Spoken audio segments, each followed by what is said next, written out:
मैंने सुना है कि कमाई धर्म पूर्वक करनी चाहिए और उसका कुछ अंश समाज सेवा में लगाना भी चाहिए। मेरा प्रश्न है कि इस सेवा हमारे सही ढंग से सुना, सही अर्थ कमाओ धर्म पूर्वक और अपने परिवार का पोषण करो।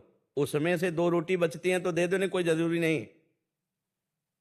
अब आपका एक परिवार है, आपकी कम आय है और किसी तरह आप परिवार चल रहे हो, उसमें कैसे दान करो, तब तो परेशान हो जाएगा ना। माता पिता पत्नी पुत्र परिवार में भगवत भावना करो। अगर आपके पास ऐसा लगता है कि पूरा परिवार पवाने के बाद 1 रोटी बचती है तो रोज 1 रोटी का हिस्सा निकाल करके डाल दो, कहीं किसी गौशाला में कहीं भी खर्चा कर दो, बात अलग है। अगर आपको लगता है कि हमारे ही खाने को नहीं हो पा रहा पूरे परिवार का, तो कोई दान करने की जरूरत नहीं है। राधा राधा रटो, मेहनत से कमाओ धर्म पूर्वक, अपने बच्चों को पढ़ाओ, अपने परिवार, ये सब सेवा ही है। ऐसा थोड़ी है कि तुम्हारी समस्या अब इसके बाद आप जो है समस्या का समाधान घर ही का नहीं हो पा रहा और आप सोचो कि हम दान करें दशांश, तो परेशान हो जाओगे ना। दान किसको कहा जाता है? अपनी वस्तु को दान करना। जब हमारी वस्तु है ही नहीं, भगवान का परिवार है, भगवान की वस्तु है, उन्हीं की सेवा में लग रही है, हाँ अधिक है तो जरूर करना चाहिए। अगर आपके भोजन पाने के बाद बचती है 1 रोटी तो गऊ को पवा दो जाकर। 1 रोटी बचती है तो आप, हाँ कभी कोई भूखा आ जाता है तो एक दिन तुम भूखे रहो, उसको पवा दो। ये बात हम कहते हैं। वो देने की बात में कहते हैं कि पाप की कमाई नहीं, धर्म की कमाई है और आपके पास है एक्स्ट्रा, तो आप लगाओ। कोई बीमार है उसकी सेवा में लगा दो, जो गौ है उनकी सेवा में लगा दो, किसी के ऐसी जरूरत दिखाई देती लगा दो। भगवान ने तुम्हें दिया है तो उसका सदुपयोग करो। लेकिन तुम्हारे पास नहीं है तो फिर उसमें परेशान होने की जरूरत नहीं कि हमको भी दान करना चाहिए। तुम्हारी 1 रोटी काफी है। 4 रोटी बनाए, 4 में परिवार पाए, बचा तो एक कौरा, ऐसे कौवा और चिड़िया को डाल दिया, इतने बहुत बड़ा भंडारा हो गया। गरीब आदमी की 1 रोटी ही भंडारा है।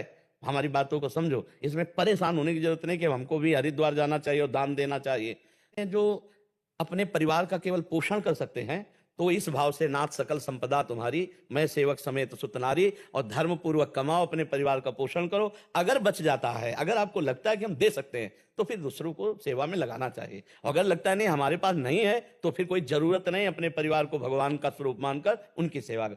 अब तुम 1500 की शराब पी सकते हो, 1500 किसी बीमार की सेवा में नहीं लगा सकते, तो फिर तुम दंडनीय अपराध करते हो।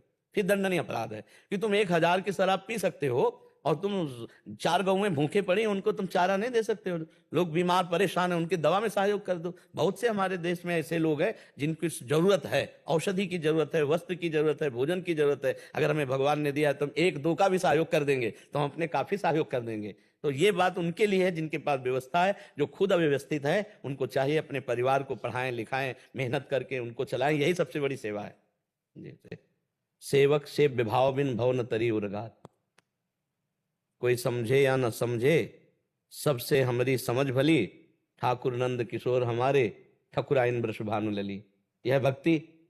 और जब शुद्ध ज्ञान की बात आती है तो ब्रह्मविद ब्रह्मवि भवति, ब्रह्म को जान लेता ब्रह्म स्वरूप हो जाता है। सेवक से विभाव खत्म, वो मोक्ष को प्राप्त हो जाता है।